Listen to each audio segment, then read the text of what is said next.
Muito bem, de novo. Vamos lá, de novo. Sou brasileiro, não desisto nunca.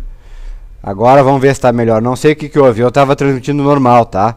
Mas eu estou me assistindo aqui bem cortadinho mesmo. No outro computador em que eu me vejo. Tá bem cortado mesmo. Não sei o que é, tá? Enfim, eu estava falando antes que para começar esse call, que já começa atrasado, né? Mas eu tô procurando buscar uma alternativa para isso, tá? No Calho, bom dia, Ponce, Canter, o Alexandre Santos tá falando. Alexandre, se quiser algum ativo pode falar agora, tá? Para que você não perca a hora de pedir os ativos. Mas eu queria falar duas coisas. A primeira é que anteontem eu fiz uma literal cagada. Literalmente foi uma legítima cagada. Eu comecei a transmitir, fiquei mostrando a minha cara aqui enquanto achava que estava mostrando os gráficos, tá? Espero que nunca mais repita. É claro que se eu tivesse uma turma de pessoas, né, uma turma de ajudantes, alguém teria me cutucado, mas não. Como eu sou sozinho, eu mesmo tenho que dar conta. Tá, Braskem, Cirela, então já está anotado, tá, Alexandre? Mas eu espero que nunca mais repita. Vou procurar prestar mais atenção nisso. Justamente anteontem que eu precisava viajar, precisava fazer rápido as coisas, então justamente por isso eu não ficava lendo ali, procurava não me ver. Quis imprimir um ritmo mais rápido e não deu certo, né? A pressa é inimiga da perfeição. Muito bem. E ontem eu tive outro tipo de problema, estava fora da minha base e não consegui transmitir. Ontem foi um dia terrível também. Aí depois tudo que eu fiz foi praticamente foi olhar mercado depois, mais no fim do dia, e correr atrás da notícia. Publiquei a sala de imprensa geral do dia, o panorama ontem, que vocês têm uma boa... praticamente a história do dia contada, né? Então isso que eu acho mais interessante. Uma das coisas que eu acho mais interessante, né? E ficou registrado lá, publiquei ontem de noite.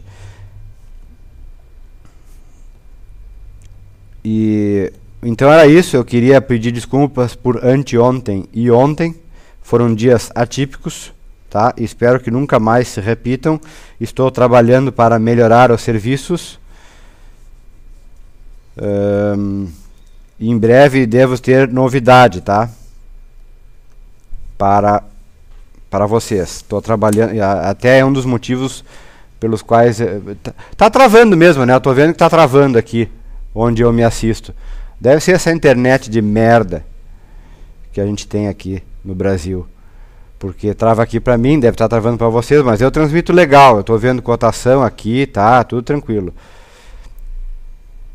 Tá meio picotadinho, né? Mais ou menos isso, meio picotado. Mas enfim, sem perder mais tempo, e já vou tomar cuidado para tirar minha cara feia daqui agora, pronto. Agora vocês veem mezzo, 5 formaggi, mezzo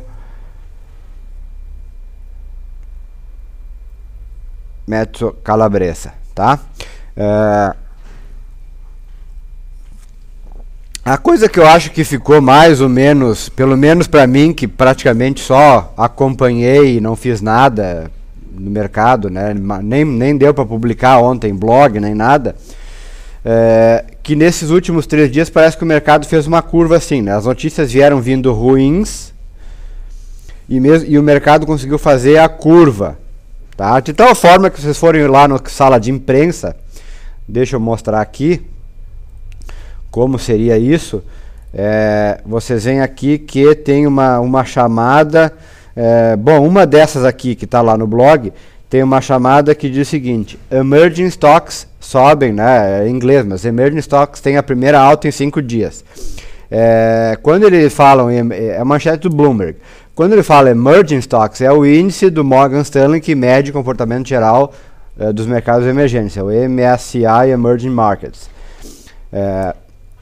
E de repente pode dar a ideia de que podemos estar começando um dos microciclos, né, de alta, que a gente teve um microciclo de baixa, 4 dias em queda, e talvez agora um microciclo de alta. Quantas altas, não sei, pode ser só hoje, pode ser hoje, amanhã, até porque até a segunda ordem, vamos ver aqui como estamos no mercado aqui ao vivo, estamos em repique, né? Fizemos um fundo levemente mais fundo que o anterior e estamos repicando, casualmente na mesma LTB, e ela deu duas furadas falsas, tá?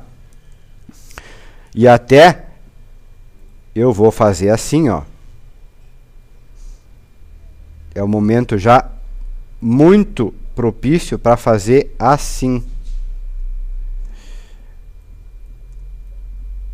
Eu pego aqui e aí ajeito essa outra LTB para passar pelos outros topos aqui, ó. Estão vendo o que eu fiz? Eu criei mais uma e desloquei. Aqui, ó. Criei mais uma e desloquei, tá? Tá ali ela.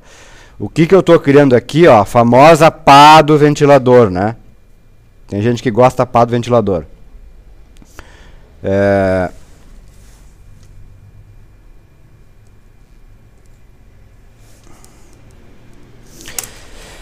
E a pá do ventilador nada mais é do que uma sequência de LTBs, ou LTAs no caso. Aqui é LTB, né? Então eu estou para romper essa primeira, aí eu fico na zona do agrião entre a primeira e a segunda, né? E se firmar aqui e fizer o pullback em cima dessa, seria o pivô de alta, porque eu teria um fundo mais alto que esse aqui. E aí rompendo ali, periga ter a cabeça do pivô e assim vai. Mas não é algo assim, não é o tipo de informação que é decisiva. É uma constatação, é uma mera constatação. Eu não preciso ver pá de ventilador para perceber o mercado mudando. Não é isso, mas como tem gente que gosta de ver a pá de ventilador, aí está ela. Enfim, faz 2 dias o mercado vem flertando com essa área aqui de suporte, né, que é uma área de suporte estendida. Nós tínhamos uma área de suporte suporte base, que é essa aqui que a gente delineou, que englobaria a maior parte dos preços, e até assim, agora, vendo, acho que ela está um pouco deslocada. Vou tentar vou tentar puxar aqui. Não. Ó que programa bom esse, ó. Maravilha de programa. Puta que pariu.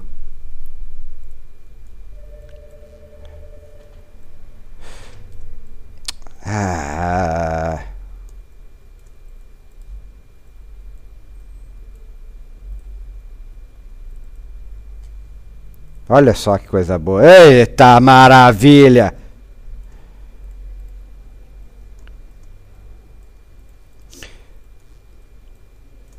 Parabéns, professor Fausto. Seu programa é maravilhoso.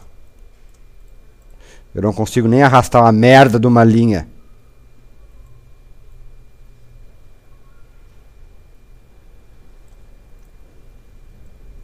O programa é bom mesmo, mas é que tem coisa que irrita o cara aqui.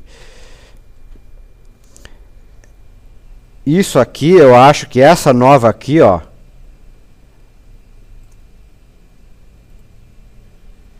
englobaria a maior parte dos meus preços, tá? Abaixo desse patamar aqui. Vamos deixar assim por enquanto, tá? Vou estender ela um pouquinho.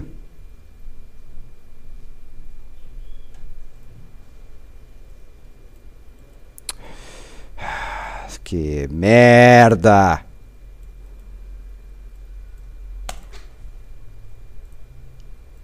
Um pouco me irrito e dou-lhe um tapa nessa merda aqui, voa tudo longe.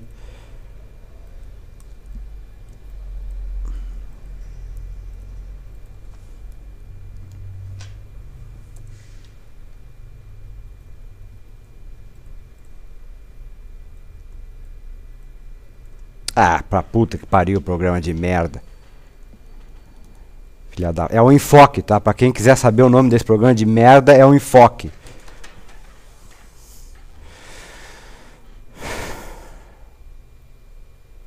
Tá, beleza.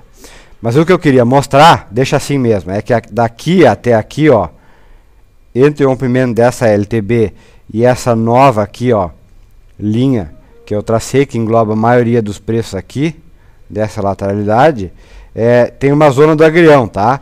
Que eu não, é complicado inferir que é alta a partir daqui. O mercado vai ficar ainda sob estresse. E, aliás, ainda está em franco vantagem para os vendidos, tá? No índice futuro, que é esse gráfico que a gente está vendo aqui. Então, cuidado, não é... Por mais esperançoso que o mercado possa estar hoje, ainda não é um sinal tão assim interessante para médio prazo. Tá? É mais, até segunda ordem, é uma boa aventurança de curto prazo. Aqui nos 60 minutos, já se percebe que está rompendo a acumulação aqui, né? Está bem ali, ó. Então aqui o operador de curto prazo sabe que no rompimento dessa máxima aqui, já está rompendo, e configurando assim, pode ter um bom, até pode correr para fechar o gap, né? Uma boa entrada aí. E esse é o gráfico de 60 minutos. Tá? Muito bem. Fora isso, que a gente teve umas coisas engraçadas acontecendo no mercado, né? Anteontem o mercado estava muito ruim, e aí no fim do dia o editor de economia do Wall Street Journal, que chama John Hilsenrath, ele vem e larga no editorial do jornal mais uma vez a manchete: Fed deverá intervir, Fed deverá... já virou, sabe, até motivo de chacota. Já quem conhece, quem já se deu conta, sabe que parece um negócio até bem arquitetado, sabe, um negócio comprado, é engraçado. E já virou até motivo de chacota, né, que ele seria uma espécie de porta-voz alternativo para o Fed. Ninguém mais dá bola. O cara perdeu o prestígio, né, porque vira e mexe ele reedita uma manchete dessa. É o John Hilsenrath. E não aconteceu nada demais, quer dizer, veio a manchete, está lá, foi registrado na sessão sala de imprensa e não aconteceu nada demais. Aí ontem foi a vez do Ewald Novotny, é o austríaco do Banco Central, do Banco Central Europeu. Ele dizendo que acredita que antevê, ou acredita que o mecanismo do EFSM possa agir como, no futuro próximo, como legítimo, praticamente um legítimo instrumento bancário, né, de empréstimo direto. E aí foi o que mais ou menos segurou os mercados ontem, né, mais ou menos. Porque os dados ontem continuaram saindo ruins. Então, também o mercado chacotou em cima, dizendo que ele teria dado uma de John Hilsenrath para tentar segurar aí o mercado. De tal forma que o euro praticamente segurou acima dos 1,21 ontem. E hoje, com o Mário Draghi dizendo que vai fazer de tudo para salvar o euro, né?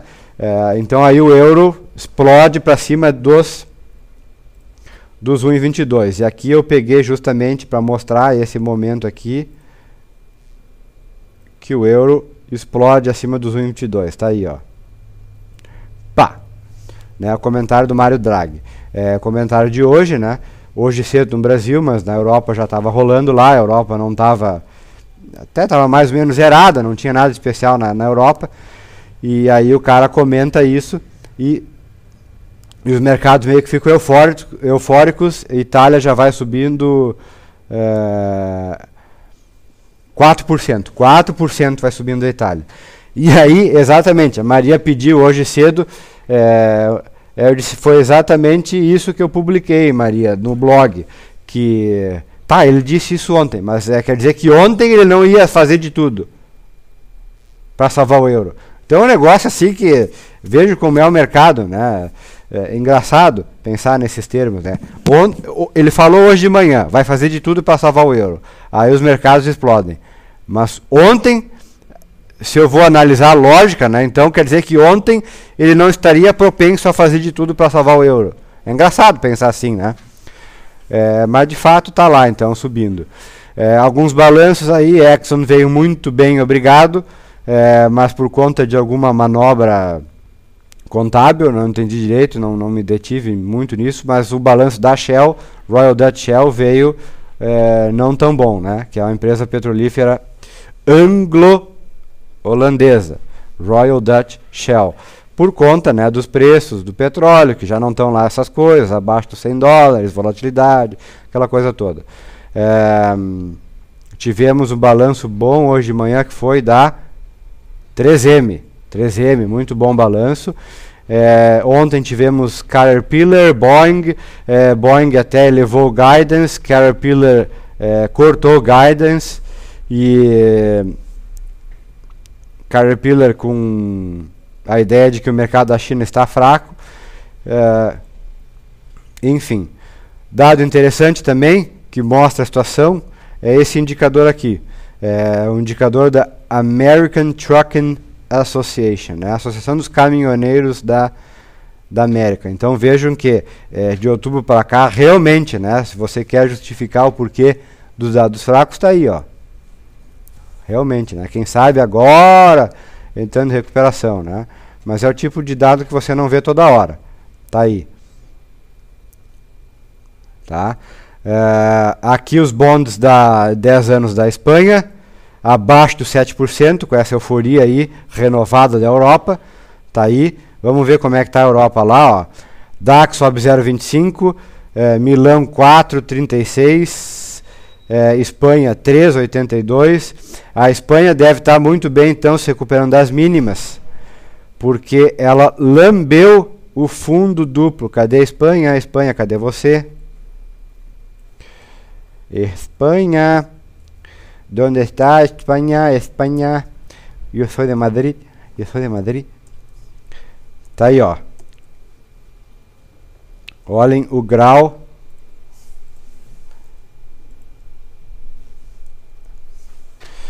Tá aqui, ó. Espanha testou o fundo de maio e vai repicando. Quer dizer, aparentemente está rejeitando os preços desse fundo aqui, né? E praticamente devolvendo toda a baixa dos últimos 2 dias. É um bom sinal, tá? De curto prazo, mas bom sinal. Bom sinal. Surgiu o boato ontem de que ela estaria para pedir, saiu até no como é o nome do jornal? Até eu capturei, botei na sala de imprensa. Que o preço do resgate da Espanha seria 300 bilhões de euros. Mas foi negado, né? A Alemanha negou que a Espanha tivesse pedido. Observatório, não me lembro de onde é que foi a mensagem, de onde é que foi da onde foi esse furo aí. Realmente não lembro, mas ficou registrado. Vamos ver como anda a China. A China perdendo fundilho, ruim, muito ruim, tá? Atenção aqui. A China perdendo os fundilhos. Cuidado aqui, tá? E nós estamos lá também, né? Mais ou menos nessa situação. Tentando ver se segura o fundo ou não. Ibov já vai com uma alta acima de 1%. Vamos ver, Ibov 1,18. Índice futuro sobe 0,9.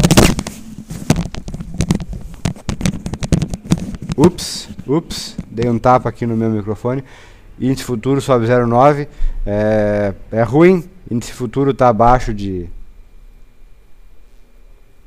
do à vista, tá? Meio ruim. Muito bem. E que mais que eu tinha para mostrar?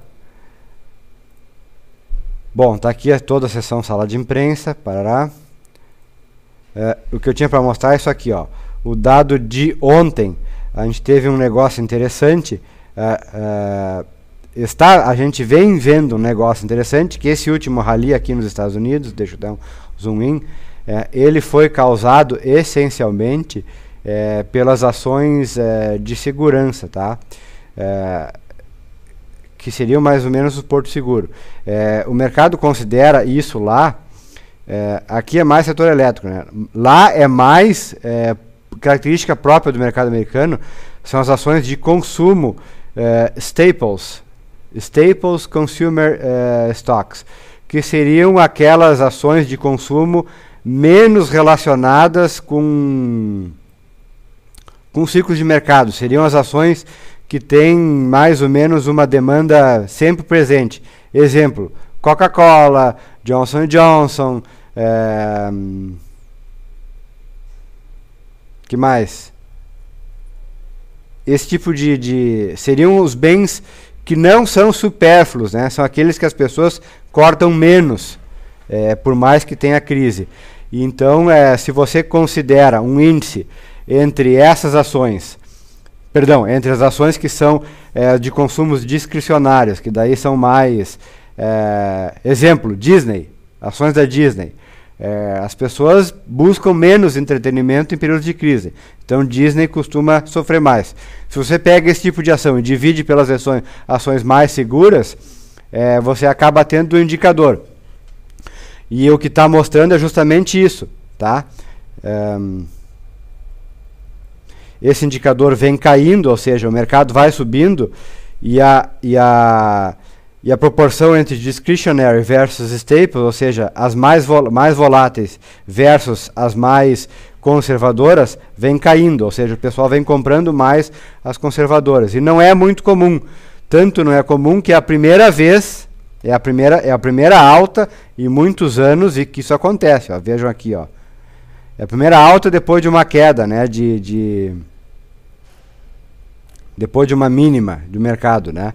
O mercado faz mínima, se recupera, faz mínima, recupera, faz mínima, recupera. E você sempre tem a recuperação do setor menos afetado, né? Mais afetado, perdão, mais rápida do que o mais conservador. Agora não, diferente.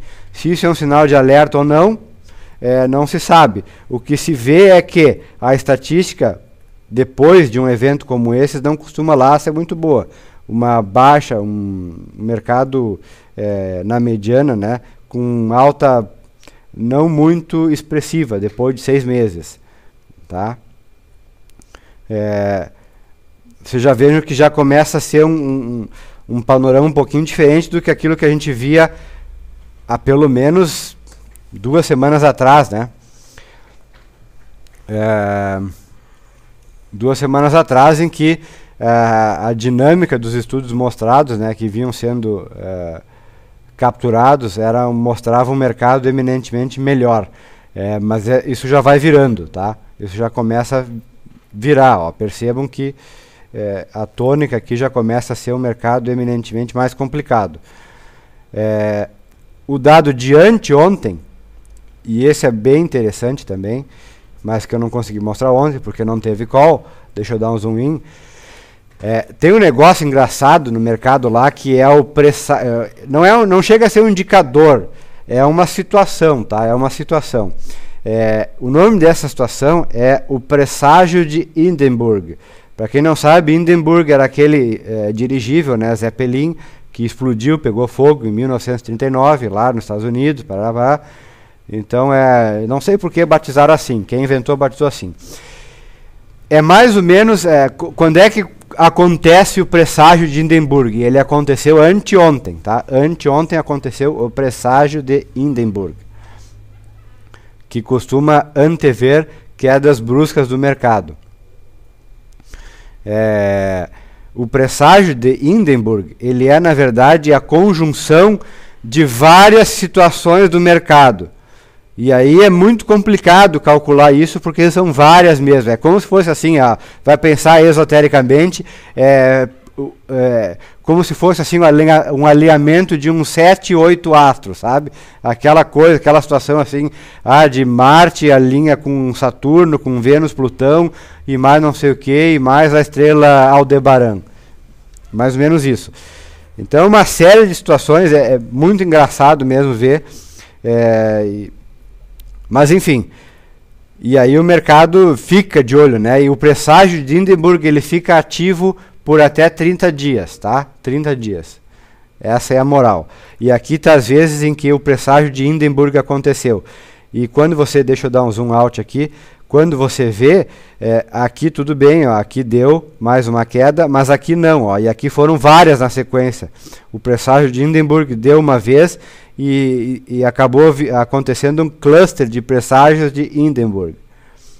Aqui não aconteceu nada também, e aqui também não aconteceu nada. Mas agora vemos, é uma condição rara, tá? Uma condição rara.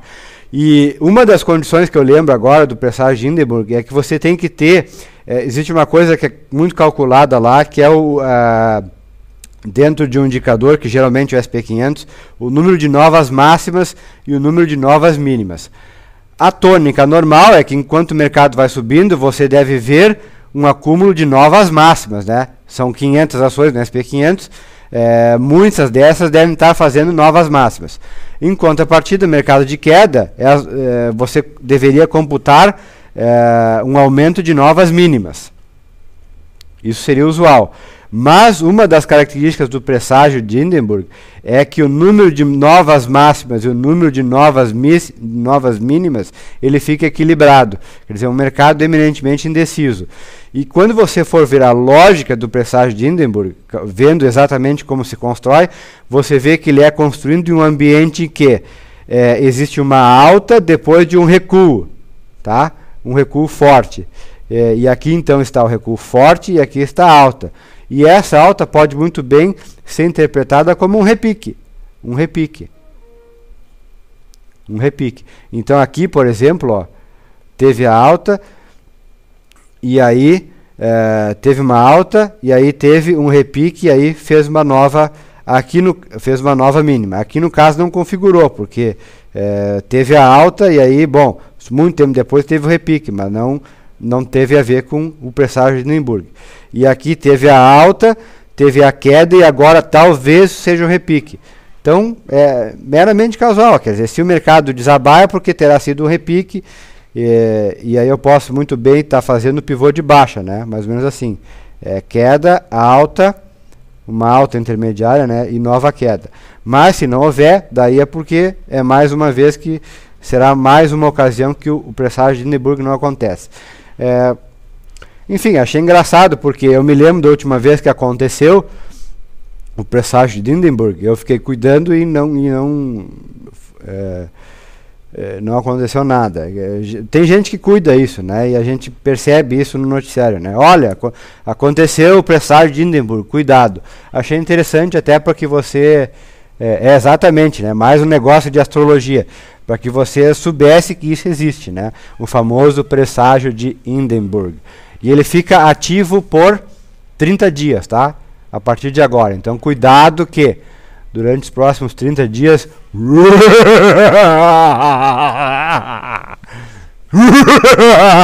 Cuidado. Interessante, né? Muito bem. Vamos ver como estamos aqui no nosso índice.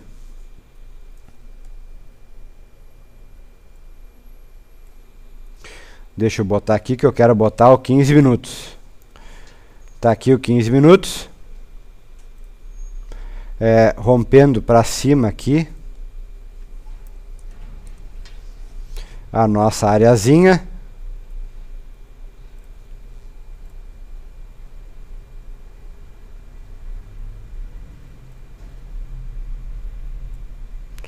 O nosso rangezinho para fechar o gap. Deixa eu desenhar bem bonitinho isso aqui. Ainda não, né? Ainda não. Mas o sinal seria se o mercado acelerar a alta para cima dos 53.500, talvez. Acho que seria isso, né? Presságio de Hindenburg, diz do Ponce. Boa, né? Boa. O site do Ginvest está com layout novo, né? Eu estou vendo que...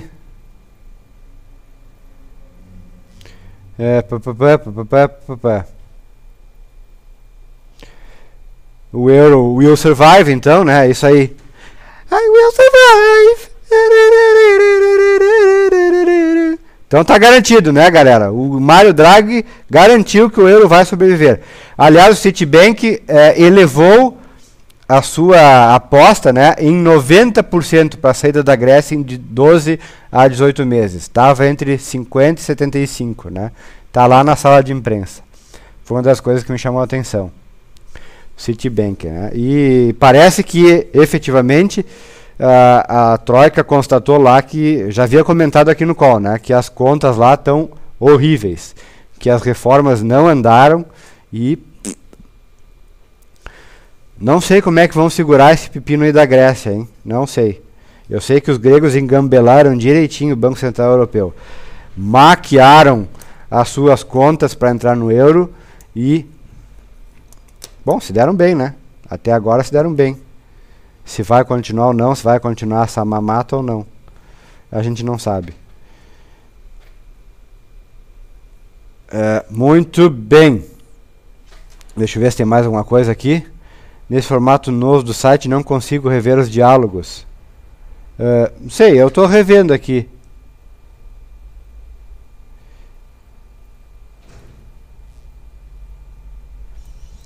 Sim, temos um fundo.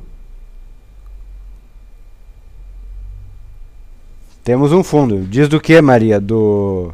Maria perguntou ontem se essa alta no mercado americano não era a política do Bernanke, etc, etc. A resposta, Maria, curto e grosso, é não. O Bernanke, o Fed não tem como política prover crescimento. A meta do Fed é inflação e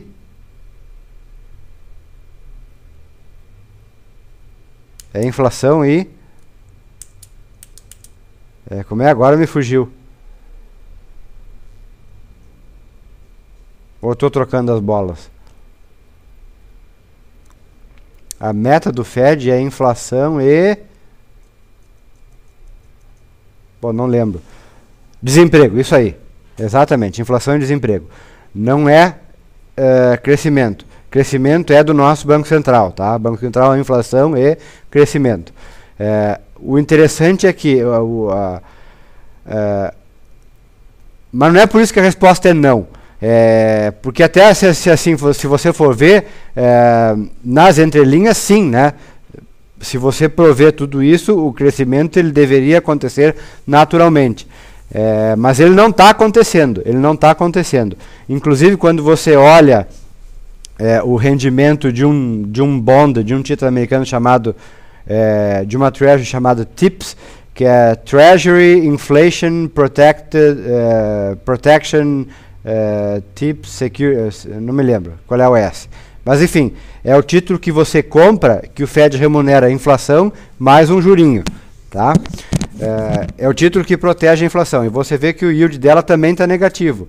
E aí você vai pensar, olha, então é porque se o yield está negativo, é porque as pessoas estão comprando, e realmente as pessoas estão comprando muito esse tipo de bond, de título lá. Porque elas anteveem uma inflação que vai explodir. Essa seria a lógica, né? Seria a lógica, mas não é. Porque quando você vê a inflação esperada, não está nada diferente do que é a média dos últimos anos, entre 2% e 2,5%. Então, a questão não é a inflação, a questão é que o mercado já prevê um crescimento muito baixo para os Estados Unidos a perder de vista. Essa é a verdade. Então, quer dizer, o Fed não, o Bernanke não está conseguindo. Tá? Por isso que a resposta é não. Crescimento baixo não quer dizer que não vai crescer. Tá? Quer dizer que vai crescer, vai continuar crescendo, assim, pouco, né? 1%, 1,5%, 0,8%. Coisa que no Brasil a gente até é mais ou menos acostumado, né? Mas lá eles, a tônica deles deve ser um pouquinho melhor. Ok? Muito bem. Então tá, acho que era isso. Vamos encerrar aqui o nosso call e já vamos para o call de ativos. Bom dia, Givaldo. Então tá, eu acho que eu não tenho mais nada a relatar. Alguém tem mais alguma pergunta? Aos poucos eu vou retomando a forma, tá? Esses últimos 2 dias foram terríveis. E aí é uma espiral negativa, né? Quando a gente não consegue fazer, a parte emocional fica abalada e a gente começa a não acreditar que possa fazer de novo, voltar a fazer um call decente. Enfim, é a mesma coisa no trade, né? A gente depois de tomar 18 stops seguidos, a gente perde a confiança. E eu também tive 2 calls muito ruins ontem, e ontem nem teve, né? Mas enfim, vamos ver então. Aqui estamos ainda no nosso índice, na Berlinda. Se acelerar fica interessante, né? Porque ele revive esse patamar aqui que a princípio nem deveria ter sido perdido, mas foi. E se ficar acima dessa outra linha, melhor ainda. Se porventura isso acontecer, nessa época estaremos rompendo aqui a nossa segunda linha de tendência de baixa, perdão, seria a nossa segunda pá de ventilador, e em tese é um bom sinal, né? Aliás, se vocês forem ver aqui, já tem uma divergência de alta aqui, né, no nosso, tanto no IFR, que está aqui, quanto no estocástico, tá? Mas não quer dizer muita coisa, né? Não quer dizer muita coisa. O que importa mesmo é o preço, não o indicador. Serve para a gente ficar alerta só, né? Que entrar vendido realmente é ruim. Como foi aqui, né? Eu me lembro, pelo menos aqui nesse call, eu falei que era ruim entrar vendido porque era complicado. Era um momento de volatilidade, perda de volatilidade. E fez ali o Dragonfly, fez o Doji Dragonfly, no outro dia mais um Doji. Aí ontem, com alguma esperança, isso aqui é um martelinho de alta, bem michuruca, né? Um martelo bem michuruca. O martelo clássico tem pelo menos uma sombra 3 vezes maior que o corpo, 2 vezes maior, né? É o corpo, a sombra é o tamanho do corpo e mais um, pelo menos. Mas assim, com bons olhos a gente até pode imaginar que é um martelo. Aqui estamos então nos 15 minutos, fazendo uma acumulação, distribuição justamente na região de resistência, e a função da resistência é resistir até que prove em contrário. Se começar a operar acima daqui, então é o sinal de que o mercado pode ficar mais otimista no curto prazo. E agora vamos passar para 60 minutos, que é o meu padrão, é o meu default. Pronto, estou em 60 minutos, tá? E vou encerrando então o call e volto em 1 minuto com o call de ativos. Obrigado!